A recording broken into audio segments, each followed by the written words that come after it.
Mill-qedem sa żminijiet aktar riċenti, in-nies ta' Malta esprimew id-devozzjoni b'modi differenti, fosthom bil-lingwa, banjiet u b'taqbiliet u b'talbiet stampati fuq is-santi. F'din ir-rokna niltaqgħu mal-Professur William Zammit sabiex jgħaddilna xi tarif dwar is-santi u l-Malti stampat fuqhom. Is-santi fil-kuntest Malti, u mhux fil-kuntest Malti biss, fil-kuntest Kattoliku, Mediterranju, eċċetera, dejjem labu rwol importanti ħafna kemm minħabba l-element viżiv tagħhom kif ukoll minħabba l-kontenut miktub. Jiġifieri dana qed nitkellmu fuq tip ieħor ta' efimera hawnhekk tip ieħor ta' materjal popolari, irħis, jiġifieri l-appell tiegħu dan kien ikun għall-massa. Ma ninsewx f'kuntest Kattoliku qawwi, f'kuntest fejn ir-reliġjon tilab parti importanti ħafna, f'kuntest fejn il-karatteristika tar-raħal hija l-Knisja ċ-ċentru tal-raħal, il-parroċċa, apparti id-diversi devozzjonijiet li kien ikollok apparti dik ewlenija tal-parroċċa, illi dawn kollha kienu jwasslu għal produzzjoni ta' dawn is-santi. Sa jekk nieħdu l-kuntest Malti, jiġifieri s-santi ilhom magħna mijiet ta' snin, jiġifieri għandna santi ħansejħulhom hekk Maltin, illi jmorru lura anke għas-seklu 17, is-seklu 18. Jiġifieri x'jagħmilhom Maltin daw is-santi, jagħmilhom Maltin illi ħafna drabi qed juru devozzjonijiet tipikament Maltin. Għandna minnhom biex wieħed ipoġġi dan f'kuntest fejn inti għandek kwadri, nista' nsemmi bħala eżempju, wieħed mill-eżempju interessanti li għandna, l-inkwatru tal-Madonna tal-Ħerba f'Birkirkara illi kien riprodott fuq il-karta bħala santa qed nitkellmu lejn fis-seklu 18. Iżjed tard mal-bidu tas-seklu 19 l-użu tal-lingwa Maltija fis-santi jibda jiżdied.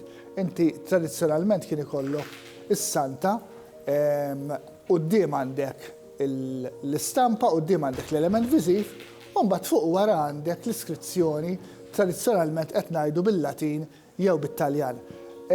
Mal-bidu tal-ewwel deċenji tas-seklu 19 l-użu tal-Malti fuq dawn is-santi ħajibda jiżdied. U għandek diversi tipi, jiġifieri inti għandek santi illi kif diġà għadt marbutin ma' devozzjonijiet lokali.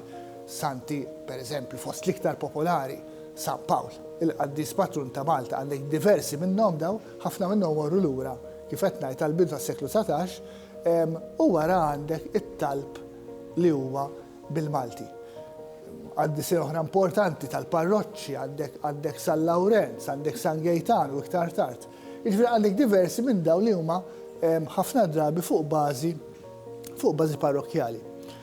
Again, waħda mill-interessanti hija iżjed tard imma li għandek kwantità ta' materjal hija id-devozzjoni ta' Pinu Fawdex. Meta bdiet id-devozzjoni ta' Pinu Fawdex, qed nitkellmu madwar l-1880, is-snin 80 tas-seklu 19, għandek kwantità mhux żgħira ta' dan it-tip ta' materjal ta' santi ta' kull daqs. Ġifieri aħna ħafna drabi b'santa nifhmu karta żgħira li tqiegħda fil-ktieb tal-Knisja, ħafna minnhom kienu hekk.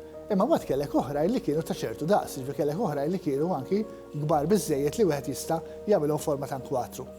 Li kienet tkun l-alternattiva rħisa għall-pittura. Il-fqar ma kienux jaffordjaw pittura, imma allura għandek is-santa jagħmlu għad-dar fuq is-sodda bħala nkwatru, eċċetera. Imbagħad kellek ukoll santi bil-Malti illi bdew isiru ħafna iktar popolari illi qed jikkommemoraw xi ġrajja partikolari. Issa ġrajja tista' tkun jew tal-individwu, mela, inti għandek ħafna meta laħaq qassis ġdid, jew meta qassis għandu qed jiċċelebra l-anniversarju tas-saċerdozzju tiegħu. Dan qed nitkellmu jmorru lura ġifieri anke għal tard is-seklu 19, illi dawn wkoll bdew isiru bil-Malti.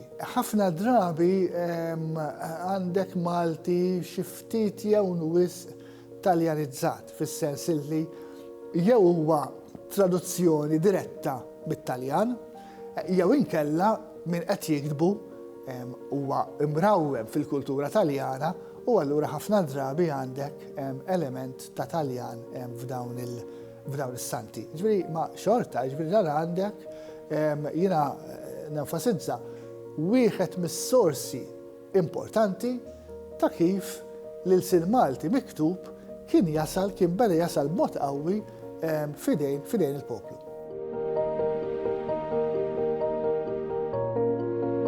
Tara progress, il-santi tal-bidu bil-Malti ovvjament kien ikollok ortografija mhux stabilita, mela allura ħatara ħafna varjanza fl-ortografija minn sant tal-oħra, kulħadd qed juża l-Malti kif jidhirlu, kif jaħsebu. Mis-snin 30 il-qudiem, again, din punt importanti, il-għalx hemmhekk għandek l-standardization tal-Malti. U allura daw is-santi issa qed jaslu fidejn il-poplu bil-Malti standardizzat.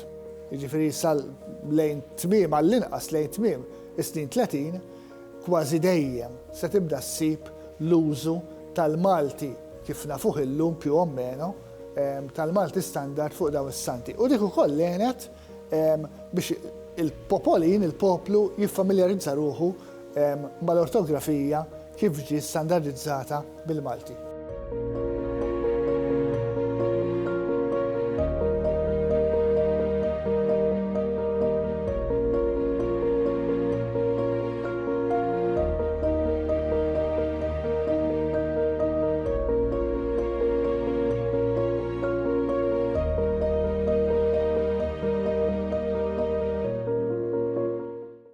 Il-Sinna jixtieq jirringrazzja lill-Aġenzija Nazzjonali tal-Litterizmu, lill-Ministeru għall-Edukazzjoni u x-Xogħol, lill-Kunsill Nazzjonali tal-Ilsien Malti u lid-Dipartiment tal-Malti fil-Fakultà tal-Arti l-Università.